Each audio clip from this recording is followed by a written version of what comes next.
7 Eyewitness News at 6.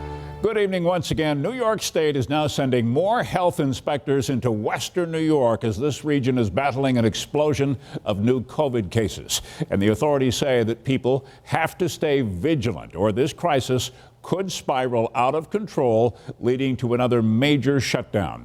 Here is the growing concern right now. The infection rate in the Erie County yellow focus zone is up to 8.2%. And across the region, it stands at 5.5%. That is the highest positivity rate for any region in the entire state. 7 Eyewitness News reporter Hannah Buehler is live in Buffalo for us tonight with all new information from the Erie County Health Department. Hannah? And Keith, good evening to you. The overarching message here this evening from Erie County health leaders like Dr. Gail Burstein and County Executive Mark Poloncarz is stay home to stop the spread, especially if you are not feeling well or if you are awaiting a COVID-19 test. The spike in cases is so dramatic right now that Erie County's contact tracers are now 2 days behind. And the county executive says, do not host any kind of Thanksgiving celebration that includes anyone outside of your immediate circle, and do not travel outside of the state. Mark Poloncarz says this is a critical time that we all need to band together to stop the spread of COVID-19. We are on the edge of some terrible, terrible numbers if we do not get this under control.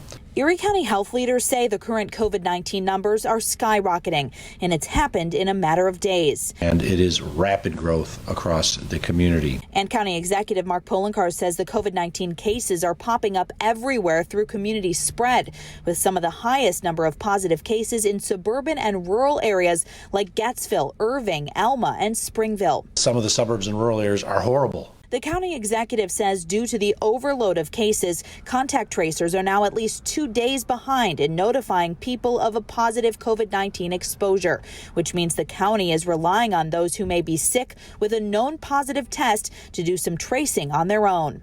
And they should put themselves in quarantine because, again, there is going to be a time lag before the contact tracers will be able to get to you. Isolate and contact those you may have been close to. The county says it's looking to hire additional tracers. It's hired 10 over the last week. Adding to the frustration, Poloncarz says the county is seeing a number of people who knowingly went out while sick and spread the virus. We're seeing and hearing of case after case of people who knew they were sick and still went to work.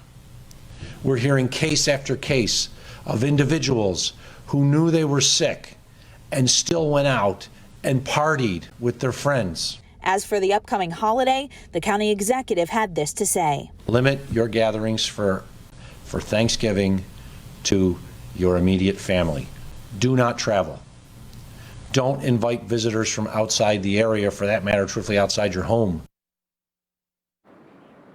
And Poloncarz says it really doesn't matter whether you're here in the city or in the suburbs. This is really happening everywhere. It's a spike that's being seen in almost every community here in western New York. And as we saw in the beginning of this pandemic, the county says that all of its positives have not had symptoms. Many identified by contact tracers have been asymptomatic, meaning they haven't been exhibiting any signs of COVID-19 like a dry cough or a fever. I asked about the percentage of asymptomatic cases that have recently been tested. I'm told by county officials that is 40% of all of the recent positive tests. That's nearly half. We're live in Buffalo tonight. Hannah Buehler, 7 Eyewitness News. All right, thank you, Hannah. The experts had predicted a second